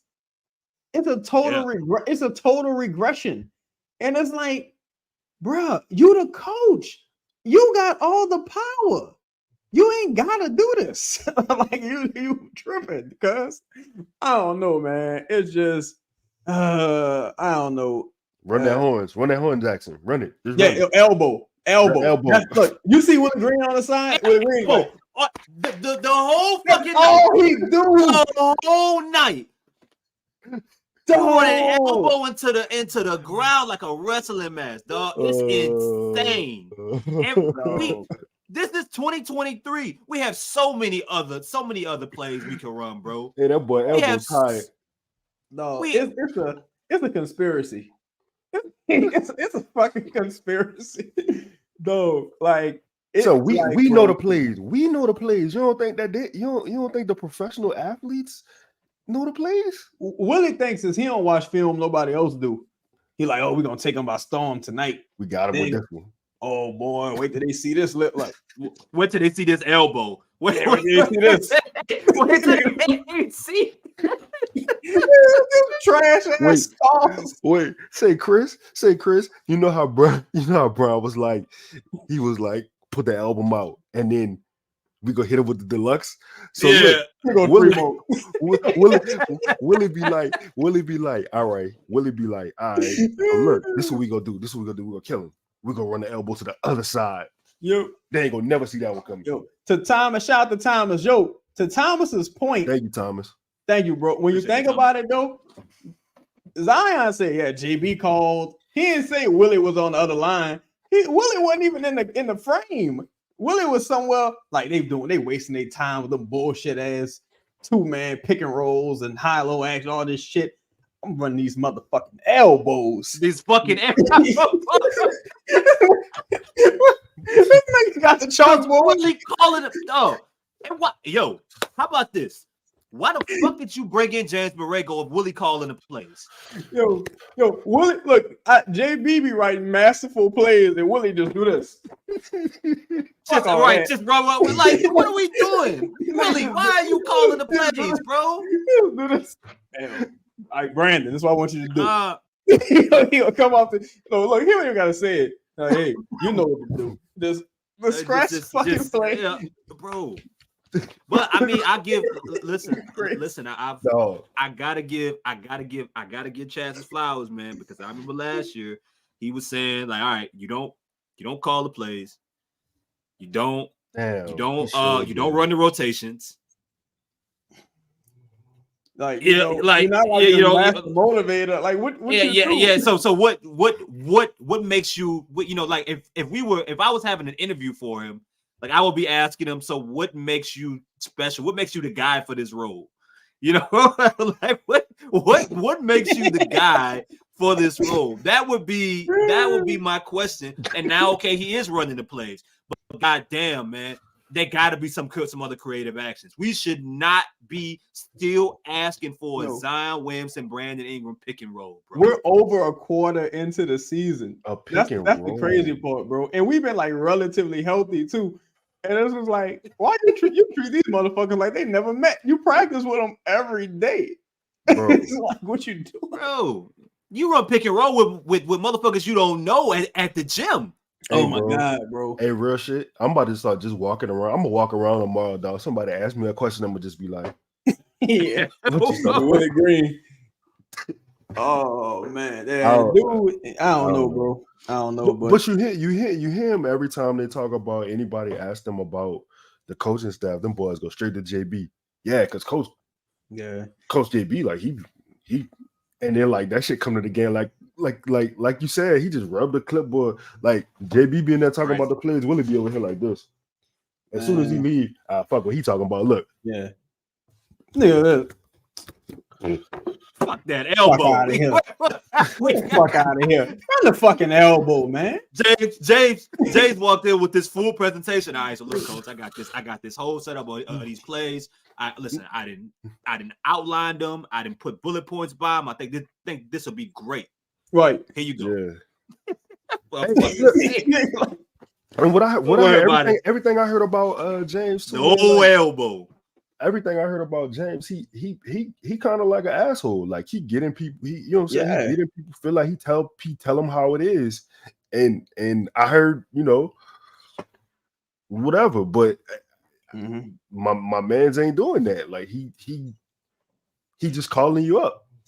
For me, I think, bro, I just wonder if it came down to the point where I wonder if they still on like some click shit to where like, yo, this is how I like playing, so I don't want to do all that shit. I want to do this, and I have to wonder what the response is no. But I have to wonder if that's like no. Because to me, bro, I really see like 2-3 guys really suffering from the lack of like creativity. So that's what leads me to wonder if it's like, yo, do you only want to play like this because this motherfucker want to play like this or that motherfucker want to play like this, or is this all you know? Because this just might be all you know. So, but then Chaz, that go back to the point. You are the coach. Yeah, it don't matter what you want. Right. Like we gon'. I mean, I don't care if you are comfortable with playing this way. This is what's my job as the coach is to do what's best for the team. Right. The entire team. We're gonna have enough sets in the NBA game to get you your looks and get you to the spot you want to play at, bro. You think Michael Jordan wanted to play in the fucking triangle? He didn't. Nobody did. He said himself. Yeah. I don't want Bill Cartwright shooting the ball. He said that. But it worked out because Phil said, this is what we gonna do. That's what a coach does, bro. Right. But it got running, going the triangle and the elbow, two different. It's a totally different thing. It's like, dog, it's sad because you come from two like pretty creative organizations. Then you get here and you just like a punching bag to a degree, like, you know, where it's like you ain't got no type of. And my thing is, why you even hired James Moreno? Like, why you even did it? You could have just kept Casey for all that fuck and just. But Casey's still here. And Casey's still. That's the crazy thing. So Casey's still here. You hired JB. And it just looked like I'm gonna just do what we did last year. Like, so why you hired this motherfucker? That's you just brought in, you know, another person for no reason. So I don't know, man. I think I've seen better coaches get fired for dumber reasons. They had the black coach in Memphis who took over like after the grit and grind shit was over. I think he in New York or something now. He was a hell of a coach. You got Brad Stevens who got promoted. You talking about Mike? This is the light-skinned coach, bald-head light-skinned coach with the glasses. Yeah. I can't think of his name. I know you're talking about. And see, the reason the shit working out kind of a little bit with Darvin Ham last season is because LeBron, the coach, like LeBron gonna get motherfuckers in line. Like, you know what I'm saying? Whereas on this team, Fizdale, appreciate y'all. Fizdale, shout out to Stat, Travis, and Corey. But yeah, it's like he was a better coach and he got fired. He ain't have no talent on that team. So I can't keep. Well, I'm gonna take a bunch of players away to make you feel comfortable, Willie Green. Like, what the fuck? Like, you know what I'm saying? You just gonna have to rise to the occasion, buddy. Pause. And I don't think Willie Green got. I think Willie Green is a second row coach, man. Willie Green belong on the second row, and you know, and nothing wrong with that. Nothing wrong with that. He could be on the first row. If you give him Collins' spot, then yeah, I think he could be an assistant, but he's not. So what He's Collins not a do? head coach. What is Collins? Collins. I think I The heard rotation. rotations. That's a weird thing to be in charge of too. Because That's he went and applied for that Pistons job, and they told him fuck out of here. I don't like that. I want my head coach to be in charge of the. I don't want you to look at a clipboard and look at the minutes allocation. I want you to do it in the flow of the game. I want you to in real time see what up, Dad. I want you to see what works, what don't work. Like I don't really want you to like this should be your child. Like this your baby. You don't put that. Chris, y'all want to see something crazy? Look at the picture they used for the final. My bad, Lito. They got Trey Murphy. Like Trey lost us the game. Shit, I mean, 21 minutes. I mean, he did lose us the game by being on the bench. Yeah, well, he should have got up and stormed the court.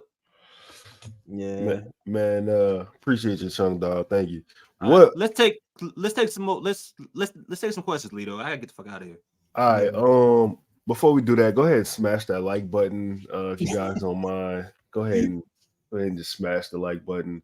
Y'all got questions? What's up? Any good questions in the chat? Like what y'all want to know? They say who Willie Green replacement? Man, Chung be acting wild in this chat. Chung crazy. He just be saying whatever the fuck come to his mind. It's crazy. Chris, when you say stuff like that, bro, you gotta donate money, bro. Like donate like $3 or something. We ain't gonna highlight it, but like donate it. Chris, who you 504 boys? What up, 504 boy? He want to know who you placing Willie with. I think it gotta be the.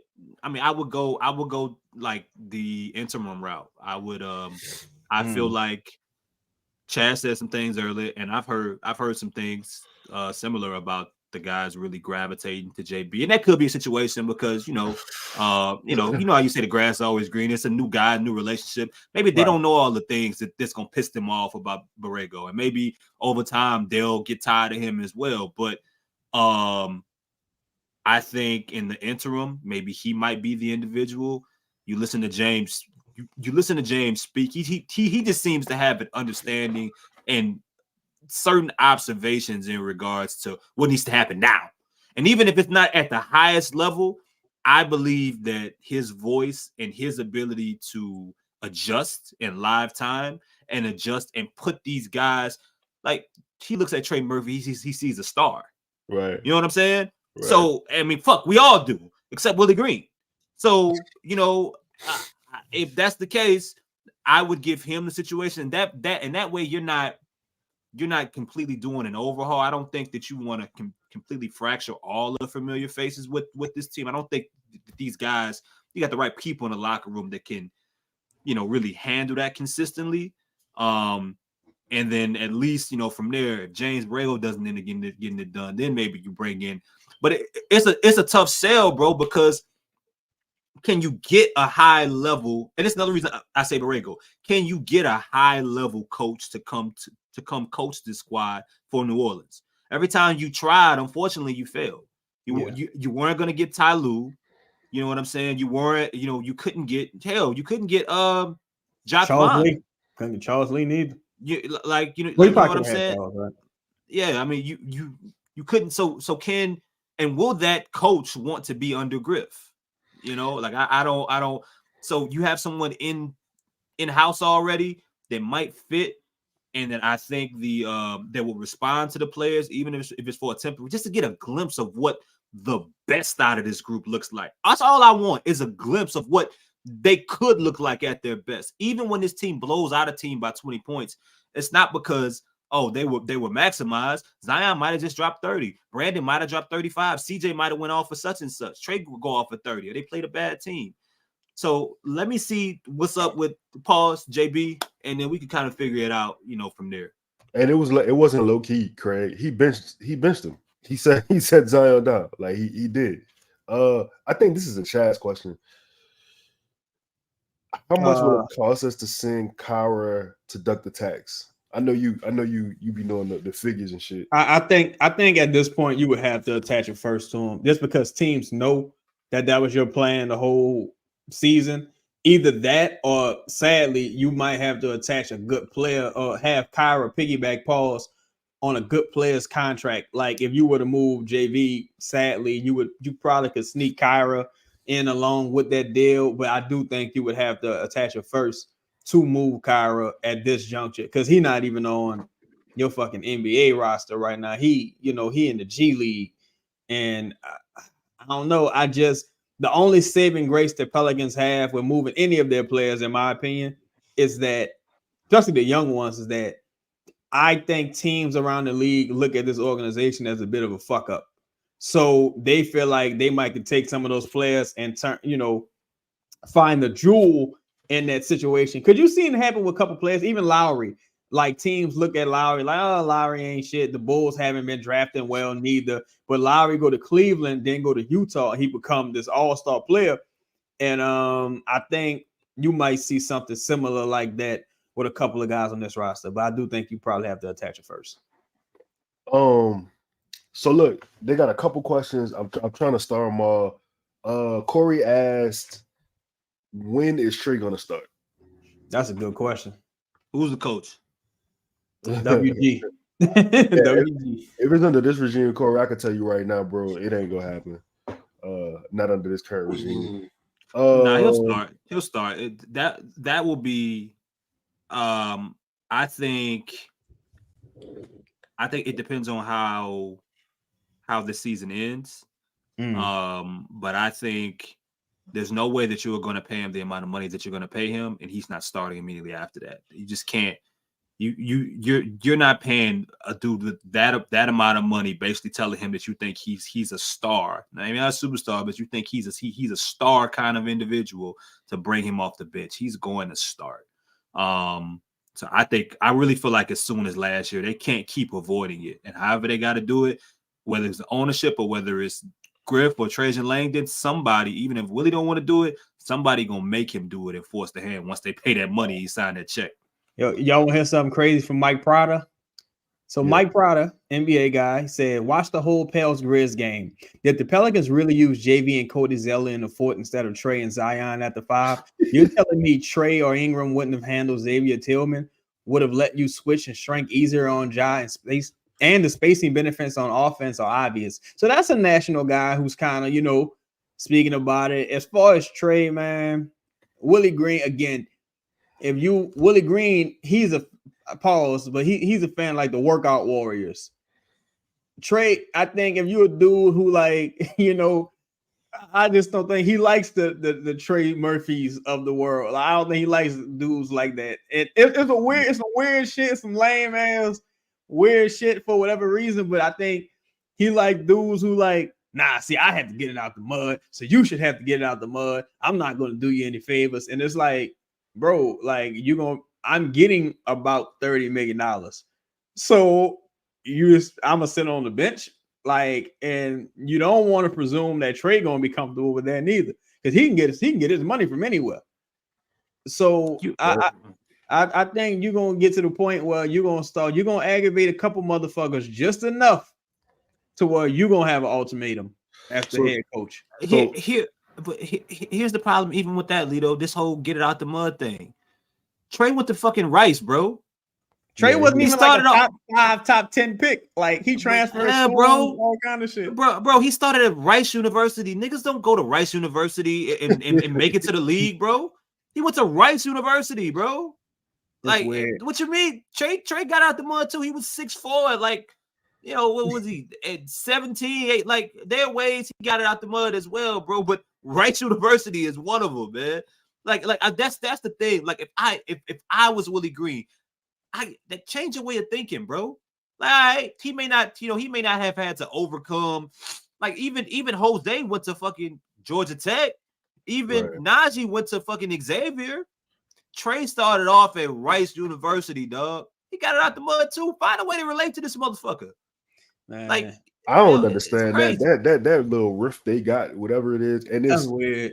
Obviously, they never go confirm it and whatever, but like, I really don't think it's just him neither, bro. I really don't. It ain't. It's because it's so weird and it's like painfully obvious. It's like, what's your problem, dog? Like, what the fuck wrong with you? Like, I don't know. Dev, to answer your question, in my opinion, it's shit like what Mike Prada just did that will get that snowball roll. Like when the national guys start paying attention, they start questioning things because unless we say something, Larry Nassar retweeted, but I feel like that's the answer to that. Let me see. Couple more questions, man. I'm gonna get y'all out of here, dog. Y'all been again. Hold up. Before we go, please smash the like button. These dudes, and shout out to Ross. They've been it's been damn near 2 hours, bro. They've been killing this shit. Like they've been rolling. Y'all, man. So show love, man. 224 people in the room, dog. We should have 224 likes straight up. Like it shouldn't be a thing. Chris, why can't we seem to make in-game adjustments or bench players when they don't play well? Jose shouldn't have been benched or should have been benched. Should have been benched. All right, for Hawk tonight. Ja tore him. Well, that's crazy. It tore him up. Ja fucked him. It's crazy. It's crazy. Unbelievable. Well, I mean, he played 8 minutes tonight. I mean, I kind of felt that way too. I think Ja played. I'm sorry, not Ja. Jose played. It was one of the other national televised games in New Orleans last year. And Jose wasn't perfect against Ja, but he had a decent game. And maybe if Jose makes one of them threes that he missed, I think he missed all his threes. But if he ended up making a three, then maybe you end up it could possibly look a little different. I'm not sure, but I think it was clear early on that even if you weren't going with Jose, I think he kind of pivoted and went to Dyson at some point. But when Najee started struggling, that's another example. When Najee started struggling and he wasn't giving you much on defense, he wasn't having a game like you can see what kind of game Najee gonna have early on. You see it's not there. Maybe at that point you try, but it's just the level of, I guess, the willing to, experiment and make a team adjust to you. That's the problem. Why can't we seem to make adjustments? I think it's because, like Chad said, I think that they try to play too safe sometimes. They try to be too traditional with how they win these games. You know what I'm saying? Like, and on top of that, they also have flaws. Like they need some of the guys that they bring in the game to help make up for some of the flaws that stars have. So if having a really good rebounding game, then maybe you can go a different route. But if Zion's not rebounding, he's not playing well, then maybe you say, all right, I gotta throw the center out here or whatever. But I mean, to me, it shouldn't matter, man. Talent is talent. And if you lose because your star didn't play well, then that makes it easier to point the spotlight at them. That makes it easier to say, oh, well, look, if this guy ends up playing better, but I'll tell you what thing, Cody Zeller wasn't the answer. I don't give a fuck what the hell, whatever the answer to the question was, whatever it was, Cody Zeller was not the answer. Yeah. Man. I don't know, man. Let's see. 2 more questions, bro. We're gonna get out of here. Can they just lean into Zion spacing and just live with the results and go from there? I think you would get a little too much pushback. Look, man, I've been an advocate, or I'm using the wrong word. I've been a person who say, like, I feel like Willie Green has his guys. And I feel like, let's say his guys are Brandon, Najee, and Jose, right? Let's just say that. Herb to a lesser degree. I think you could get Najee, Jose, and Herb to play any kind of way. I think them dudes, they role players, they're going to fall into their role. I don't think Brandon is a fan of playing that way. Well, I know Brandon isn't a fan of playing that way. But the fucked up part is that way, by not playing that way, you eliminate two. Now that Trey is here, he becomes an advantage creator.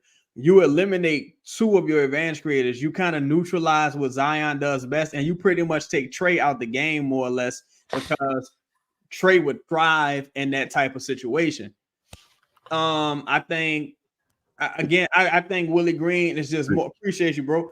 I think Willie Green is really more of just like the babysitter versus the corrector, the disciplinarian, the authoritarian person. I just don't think. I don't think Willie Green. I don't think Willie Green has as much of a voice, or as what's the word, lenient as some others might think. I think Willie Green kind of just like, we kind of have a more of a know how he operates, but I don't think Willie Green's really open to listening to a better way to do things. Truthfully, I think this is just who he is. I mean, the proof is in you just saw the game. Like, you just saw this shit. It ain't really no other proof that you needed. Last one. Shout out to 504 boy. Chaz is this a season derailing loss? Nah, you know why? Because the season never was on the rails. Oh, this season, look, from the preseason till the fucking team, you lose 5 games in a row, then you get the team meeting. This has always been one of those. Oh shit! Yeah, well, I mean that's obviously a season derailing comment. Let's play the fucking yeah, man, we out of here. DraftKings Sportsbook is giving new customers an exclusive offer just for NBA fans. This week, new customers can bet just $5 and get $150 instantly in bonus bets. Plus, score an NBA League Pass subscription on us for the rest of the season. Download the DraftKings Sportsbook app now and use code BOOT. New customers can get $150 instantly in bonus bets for betting just $5. Plus, score an NBA League Pass subscription on us. Only on DraftKings Sportsbook with code BOOT. The crown is yours. Gambling problem? Call 1-800-GAMBLER. Must be 21 or older in most eligible states, but age varies by jurisdiction. See DraftKings.com/sportsbook for details and state-specific responsible gambling resources. Eligibility and deposit restrictions apply. Bonus bets expire 168 hours after issuance. Terms at sportsbook.draftkings.com/basketball terms. Chris, before we get out of here, it's just like my grandfather always used to say, dog, if you can't tell what direction you're going, you can't follow the North Star, make sure you do one thing, bro. You put your finger in the sky, you put your hand up, and you point to your elbow. Good night.